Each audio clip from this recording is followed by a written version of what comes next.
Hello guys, வணக்கம். This is Anbuseelan. இன்றைக்கி நம்ம என்ன பார்க்க போகிறோம் அப்படின்னா, பேங்க் நிஃப்டியோட நெக்ஸ்ட் லெவல் என்ன, வரக்கூடிய வாரத்திற்கு எந்த மாதிரியான யுத்தியை பயன்படுத்தணும் அப்படிங்கிறது தான் என்டையராக இந்த வீடியோவில் பார்க்க போகிறோம். பிகினராக இருக்கிறீங்க அப்படின்னா இந்த வீடியோவை ஸ்கிப் பண்ணாமல் முழுமையாக பாருங்கள்.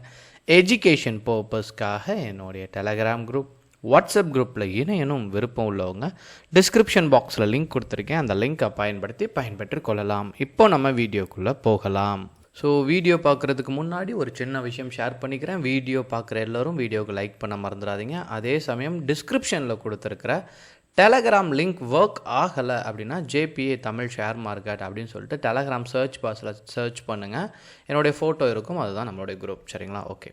ஸோ பொதுவாக பேங்க் நிஃப்டியை நீங்கள் பார்த்துட்டீங்க அப்படின்னா ஒரு பிரேக் அவுட் ஆயிடுச்சு. சரிங்களா? ஆனால் நான் பேங்க் நிஃப்டி எப்போவுமே நீங்கள் ட்ரெண்டு அனலைசிஸ் பண்ணணும் அப்படின்னா வீக்லி டைம் ஃப்ரேமை யூஸ் பண்ணி பண்ணுறது ரொம்ப நல்லது. சரிங்களா? இப்போ நீங்கள் பார்த்தீங்கன்னா ஸோ சப்போர்ட்லேருந்து ரெசிஸ்டண்ட்டை நோக்கி சரிங்களா போயிட்டுருக்கு அப்படின்னா நீங்கள் எப்போதுமே என்ன பண்ணலாம் அப்படின்னா பைக்கு எய்ம் பண்ணலாம்.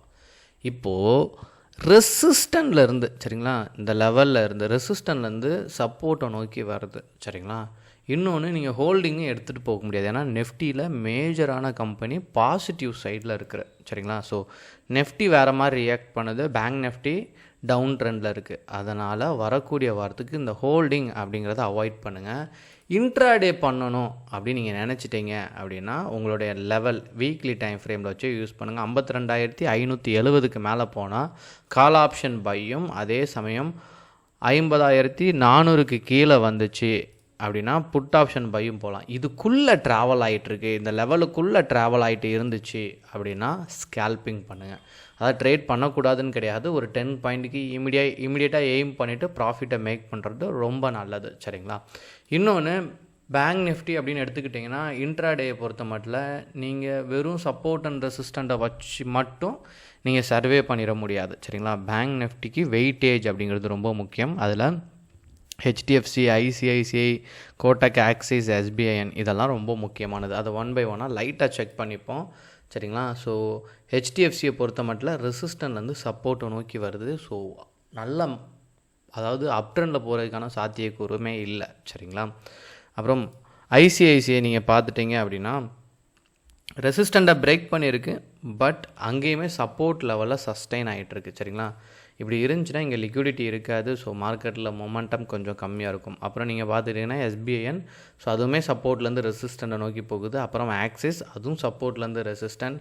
அப்புறம் நீங்கள் பார்த்துட்டிங்க அப்படின்னா கோட்டக் பேங்க் டவுன் ட்ரெண்டில் இருக்குது. சரிங்களா? ஸோ வெயிட்டேஜுமே கரெக்டாக டெக்னிக்கலாக நீங்கள் செக் பண்ணிங்க அப்படின்னா கொலாப்ஸாக இருக்குது.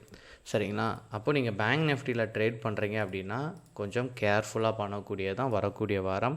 இன்னொன்று நீங்கள் கொஞ்சம் இனிஷியலாக பேங்க் நிஃப்டியில் நல்லா கெயின் பண்ணிட்டீங்க, ஓரளவுக்கு உங்களுக்கு பையிங் தெரிஞ்சிருச்சு அப்படின்னா ஆப்ஷன் செல்லிங்கை யூஸ் பண்ணுங்கள். சரிங்களா? ஏன் அப்படின்னா நான் நிறையா தருணத்தில் சொல்கிறது தான், மார்க்கெட் மேலே போச்சு அப்படின்னா நீங்கள் காலை பை பண்ணுறதுக்கு பதிலாக புட்டை செல் பண்ணிங்க அப்படின்னா ரொம்ப வேல்யூ கொஞ்சம் அதிகம். சரிங்களா? அதே சமயம் நீங்கள் நினச்ச மாதிரி நடக்கலை, மார்க்கெட் கீழே இறங்கிருச்சு அப்படின்னா நீங்கள் கால் ஆப்ஷனில் என்ன பண்ணலாம், செல் பண்ணிக்கலாம். இதை அப்படியே நீங்கள் மறுநாள் எடுத்துகிட்டு போகலாம். ஸோ மறுநாள் எடுத்துகிட்டு போய் மார்க்கெட்டை சரியாக ப்ரெடிக்ட் பண்ணி திரும்ப மார்க்கெட் மேலே தான் மூவ் ஆகணும், காலை ரிலீஸ் பண்ணி புட்டில் ப்ராஃபிட்டை மேக் பண்ணுங்கள்.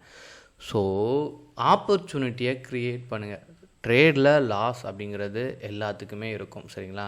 கொஞ்சம் எக்ஸ்பீரியன்ஸ் ஆனவங்க என்ன பண்ணுவாங்கன்னா அதை எக்ஸீட் ஆக மாட்டாங்க. என் கிளாஸில் படிக்கிற ஸ்டூடெண்ட்டுக்கே நான் முக்கியமாக சொல்லி கொடுக்குறதே ஸ்டாக் மார்க்கெட் அப்படின்னா ரிஸ்க். இந்த இடத்துல வந்துட்டு நீங்கள் ரிஸ்க்கை கம்மி பண்ணுறதுக்கு என்னென்ன வழி உண்டோ அதை நோக்கி உங்கள் பயணத்தை பண்ணுங்கள். நீங்கள் புக்கில் படித்த மாதிரி support and resistant, trend, indicator இதெல்லாம் நீங்கள் கேண்டில் ஸ்டிக் இதெல்லாம் அப்படியே த்ரூ அவுட் டைரெக்டாக வந்து அப்ளை பண்ணிங்கன்னா நிறைய ஃபெயிலியர் ஆகிறதுக்கான பாசிபிலிட்டிஸ் இருக்குது. சரிங்களா? ஸோ யுத்தியும் கொஞ்சம் கைவசம் வேணும். ஃபெயிலியர் ஆச்சுன்னா என்ன பண்ணுவீங்க, அடுத்த ஆக்ஷன், அப்படி யாரெல்லாம் யோசிக்கிறீங்களோ you will become a good trader. சரிங்களா?